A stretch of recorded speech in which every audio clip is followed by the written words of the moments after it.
To remove the speaker grill on the dash, grab your pry tool, preferably metal, but be careful. And I like to have a second one. Second one is plastic. Just go around the speaker grill. And this one has a rubber lock. It's 3/7 millimeters.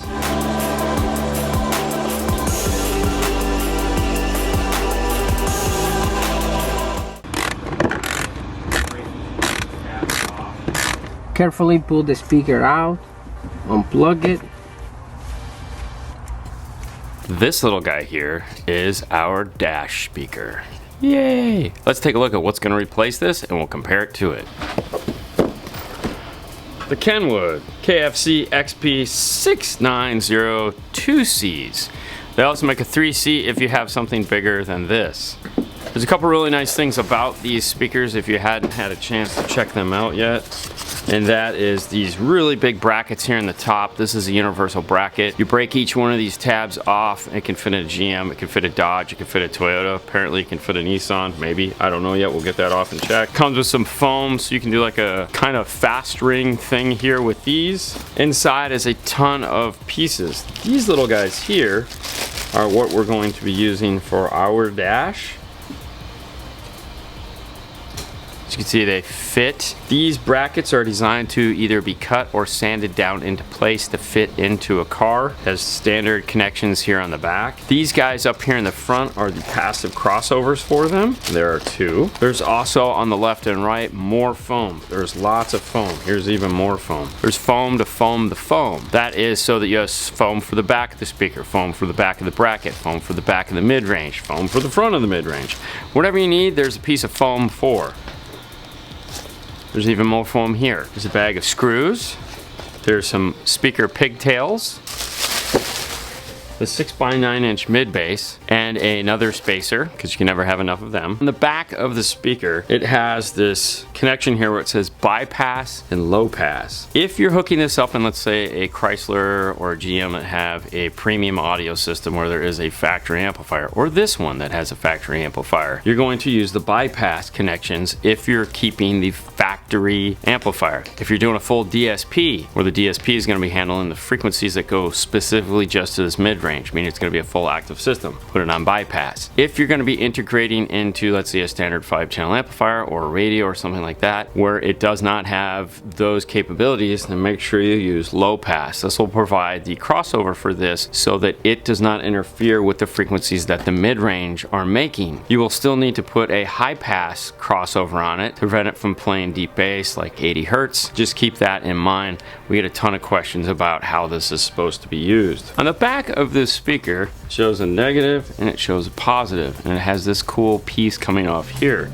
which is spectacular because we can remove these two wires from here and attach them to the crossovers for this so that we can easily plug them back into the dash. Remove the screw, they glue these on, and they also glue this inside of here. Now if we need to, we can resolder this back on. I like to take a small speaker like this and set it on top of the speaker I'm going to replace it with, just to get an idea of how well it's going to fit. In this case, there is a certain portion of it that has to be removed. I like to use a Sharpie to kind of direct what needs to be modified on this, and that is that guy right there. The same sander I used to do the radio, I'll use to do these, and then I'll use something like this guy here to make these holes in a little bit deeper. Before I cut these off, I need to test fit it in the dash to make sure that they even need to be cut off. In some cases they don't, it's just the way the speaker was designed. But I do know that I need to router these out to make room for the screws, even if I don't need to remove these. From the looks of it, you can see the silver there is where the factory one ends. This speaker is going to bolt into place. I don't need to trim any of these off. I did need to pull the clip out of this side and move it over to this side. That way it would be easier to add in these two screws as opposed to these two screws. This one is a pain in the butt to get to because it's right here in the corner of the dash. These two are far easier. I also have the terminals out towards the front here, because if you look in the dash, this is actually the hood. This is part of the engine compartment, and this isn't. There's a nice big open area here. Now that we know that, I don't have to do any more grinding on this. Awesome. Let's get the crossovers soldered together and I'll get them off to Fernando so that he can get them into the car and we can check one thing off of our list. Time to add some solder to this harness. There's a short red wire and a long black wire. We know the red is positive and the black is negative. On the Kenwood, the black with a white stripe is negative, the solid black is positive. According to the ends we have here, a little bit of solder, a little bit of shrink wrap. That gets this all set. I'm gonna pass this off to Fernando so that he can get some tape applied to this after this cools and get them into the car. We tape our harness. Now it's ready to plug. This one you put the crossover to the left side. Grab your speaker. Small one is negative, big one is positive. Carefully so you don't scratch the windshield.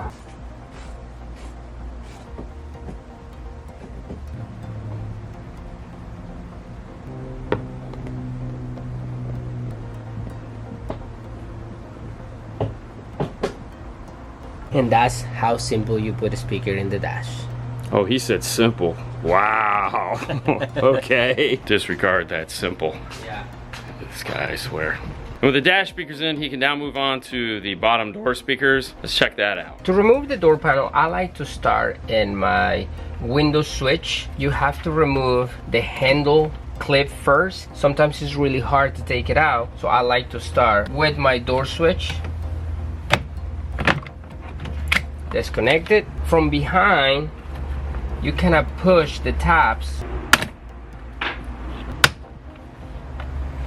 These plastic clips are very fragile, so sometimes when you come from the front, it breaks. Pull your handle, grab your pry tool, and just go around the plastic.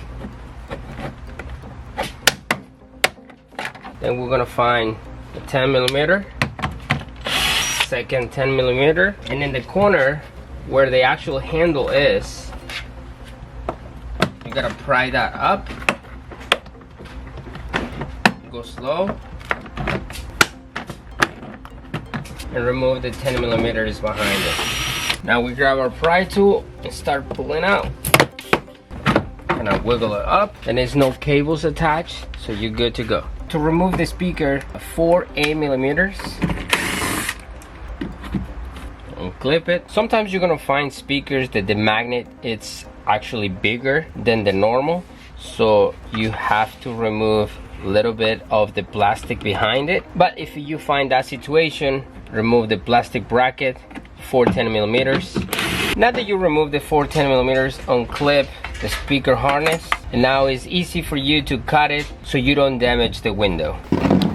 This is the factory 6x9, not all that exciting. And keep in mind, this is the premium. That means it's a 2 ohm. How exciting is that? Maybe it has a bigger magnet. It actually tells you the wattage on the back. 35 watts, 50 watts max, Rockford Fosgate. Clarion part number, ooh, pretty weird. This is gonna be our replacement. This is the bracket that we need to install it in. On this bracket, there are some little nipples that stick up that are for lining up the speaker. Flush cutters, trim those off. The next step is to see if our speaker will fit in here without any modification. A lot of the time 6x9s are kind of oversized and they will hit into this area here because there is a raised lip on this, and sometimes the magnets are too big and they'll hit the backside. That's why Fernando took this off, is so that we could check that here on the bench. And if we needed to do any trimming, it's far safer to do it here than to do it in the car. The nice thing is this is going to perfectly line up with these holes. There's nothing really getting in the way at all. Even the little clips here, this fits underneath. And this is the allure of this set of speakers from Kenwood, is that they are designed to fit in factory locations without modification. And they sound good. That's the plus there. In a door of a Dodge, these go right in with no problems. You don't have to space them out. You don't have to worry about him in the door handle. And all the other vehicles kind of works the same way. They put a Kenwood on top and bottom, so it really doesn't matter if it's like this or it's like that. So this one is gonna fit.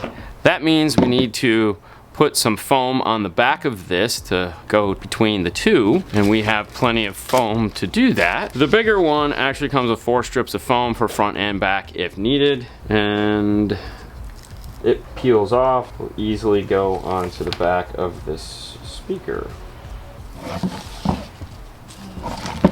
With the foam on the back, let's talk about the foam on the front. Let's take a look at the factory speaker. If you notice, it has no foam on the front like most factory speakers would do.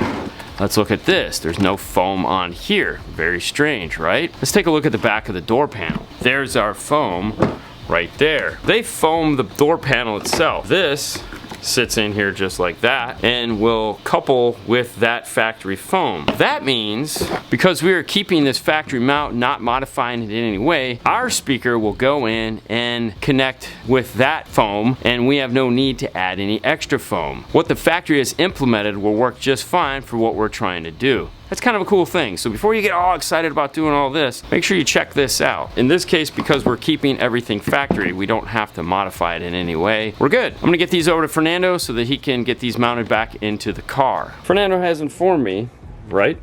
That is correct.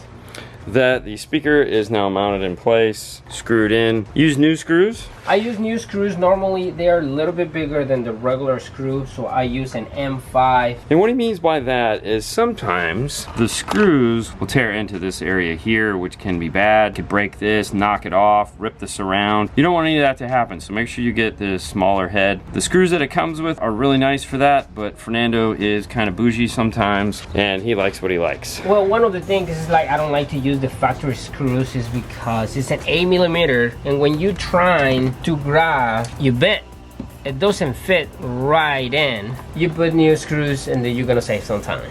He'll get that door panel back on, and that means once he's done with that, he'll move over to the other side, get that one done, and then we can check out the back speakers and see what's going on there.